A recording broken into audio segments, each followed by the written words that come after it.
Assalamualaikum warahmatullahi wabarakatuh. Halo teman-teman, di video pembelajaran ini saya akan membahas mengenai integrasi sosial, mulai dari definisinya, bentuk-bentuknya, prosesnya, serta faktor-faktornya. Namun sebelum masuk ke pembahasan, izinkan saya memperkenalkan diri. Nama saya Faina Nur Aini dari kelas 11-6. Pertama-tama, kita harus mengetahui tujuan pembelajaran terlebih dahulu. Adapun tujuan pembelajaran dari integrasi sosial ini adalah untuk mengetahui definisi integrasi sosial, kemudian mengetahui bentuk-bentuk dan faktor-faktor yang mempengaruhi integrasi sosial, serta mengetahui bagaimana integrasi sosial dapat berlangsung cepat atau lambat. Selanjutnya, apa sih definisi integrasi sosial? Integrasi sosial adalah proses penyesuaian unsur-unsur yang berbeda dalam masyarakat sehingga menjadi satu kesatuan. Unsur-unsur yang berbeda tersebut dapat meliputi perbedaan kedudukan sosial, ras, etnik, agama, bahasa, kebiasaan, sistem nilai, dan norma. Berikut adalah definisi integrasi sosial menurut para ahli.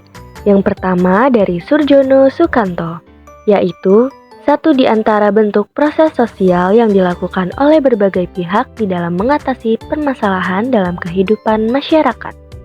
Yang kedua dari Abdul Shani, yaitu adalah tidak cukup hanya diukur dari kriteria berkumpul atau bersatunya anggota masyarakat secara fisik, akan tetapi terdapat konsensus yang menjadi pengembangan sikap solidaritas dan perasaan manusiawi. Dan yang ketiga dari Kun Mariyati dan Juju Suryawati, yaitu adalah proses penyesuaian unsur-unsur yang berbeda dalam masyarakat hingga menjadi satu kesatuan. Unsur-unsurnya adalah perbedaan kedudukan sosial, ras, etnik, agama, bahasa, kebiasaan, sistem nilai, dan norma. Adapun bentuk-bentuk integrasi sosial adalah sebagai berikut. Yang pertama, integrasi normatif. Integrasi normatif dapat diartikan sebagai bentuk interaksi yang terjadi akibat adanya norma-norma yang berlaku di masyarakat. Yang kedua, integrasi fungsional. Integrasi fungsional terbentuk karena ada fungsi-fungsi tertentu dalam masyarakat dengan mengedepankan fungsi dari masing-masing pihak yang ada dalam sebuah masyarakat. Dan yang ketiga, integrasi koersif. Integrasi koersif terbentuk berdasarkan kekuasaan yang dimiliki penguasa. Dalam hal ini, penguasa menerapkan cara-cara koersif atau kekerasan. Selanjutnya, bagaimana sih proses terbentuknya integrasi? Integrasi terbentuk melalui 3 proses. Yang pertama adalah asimilasi, yaitu suatu proses yang ditandai dengan adanya usaha untuk mengurangi perbedaan-perbedaan yang ada di antara individu atau kelompok dalam masyarakat, sehingga menghasilkan suatu kebudayaan baru dan melemahkan bahkan menghilangkan kebudayaan sebelumnya. Contoh, 1. Tanjidor yang merupakan asimilasi budaya Portugis dan Betawi. Yang kedua, musik dangdut yang merupakan asimilasi budaya Melayu dan India.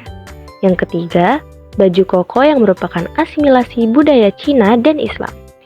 Dan yang keempat ada sekaten yang merupakan asimilasi budaya Jawa dan Islam. Berikut adalah gambar dari contoh asimilasi. Yang kedua adalah akulturasi.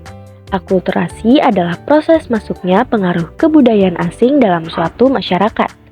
Sebagian menyerap secara selektif atau banyak unsur kebudayaan asing itu, dan sebagian berusaha menolak pengaruh itu. Contoh, 1. Makam dan candi di Indonesia yang sebagian besar merupakan hasil akulturasi budaya Hindu dan Buddha. 2. Masjid Menara Kudus yang menampilkan corak kebudayaan Islam, Hindu, dan Buddha. Yang ketiga, banyak rumah-rumah yang arsitekturnya bernuansa Cina kuno, yang merupakan salah satu bentuk akulturasi juga. Dan yang keempat, cerita wayang Indonesia yang bercerita tentang Mahabharata. Berikut adalah gambar dari contoh akulturasi.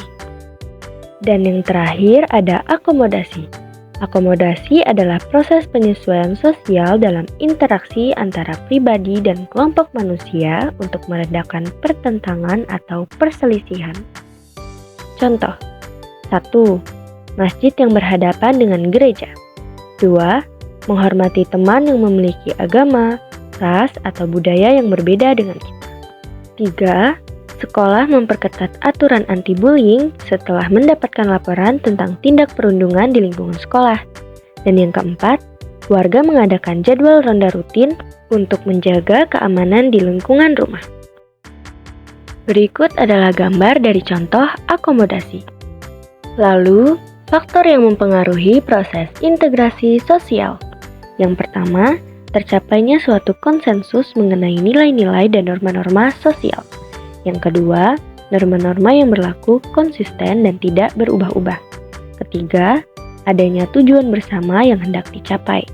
Keempat, anggota masyarakatnya merasa saling bergantung dalam mengisi kebutuhan-kebutuhannya. Dan yang kelima, dilatar belakangi oleh adanya konflik dalam suatu kelompok. 5 faktor pendorong integrasi sosial adalah 1. Adanya pengakuan kebinekaan. 2. Adanya kesamaan dalam heterogenitas. 3. Perasaan saling memiliki. Keempat, adanya pembinaan kesadaran. Dan yang kelima, pengawasan sosial intensif. 5 faktor penghambat integrasi sosial. 1. Rendahnya sikap toleransi. 2. Persaingan yang tidak sehat yang mengarah pada kontroversi dan perpecahan. 3. Fanatisme berlebihan karena perbedaan. 4. Prasangka buruk yang dilatar belakangi oleh cemburu sosial. 5. Konflik pertentangan akibat tidak tuntasnya penyelesaian suatu masalah. Kemudian, bagaimana integrasi sosial dapat terjadi cepat atau lambat? Integrasi sosial dapat terjadi cepat atau lambat tergantung pada 4 faktor berikut. 1. Homogenitas kelompok, yaitu kesamaan latar belakang sosial atau identitas yang dimiliki oleh anggota kelompok. 2. Besar kecilnya kelompok, yaitu masyarakat dalam kelompok kecil akan lebih mudah mencapai integrasi. 3. Mobilitas geografis, yaitu perubahan atau perpindahan penduduk di sebuah wilayah. Dan yang keempat, efektivitas komunikasi. Jika antar anggota sudah memiliki sistem komunikasi yang efektif, maka integrasi sosial akan mudah dicapai. Namun, jika suatu masyarakat tidak memiliki sistem komunikasi yang efektif, maka mereka akan lebih sulit mencapai integrasi sosial. Jadi, mengapa kita harus berintegrasi? Kita harus berintegrasi karena integrasi sosial memiliki peran penting dalam membangun dan memperkuat identitas nasional. Adanya integrasi sosial akan menciptakan sebuah pola kehidupan yang dimana masyarakat bisa menjalankan fungsi dan perannya masing-masing tanpa ada gangguan dari anggota masyarakat lainnya. Keberhasilan integrasi sosial akan menentukan persatuan dan kesatuan. Karena tanpa adanya integrasi sosial, suatu negara dapat terpecah belah.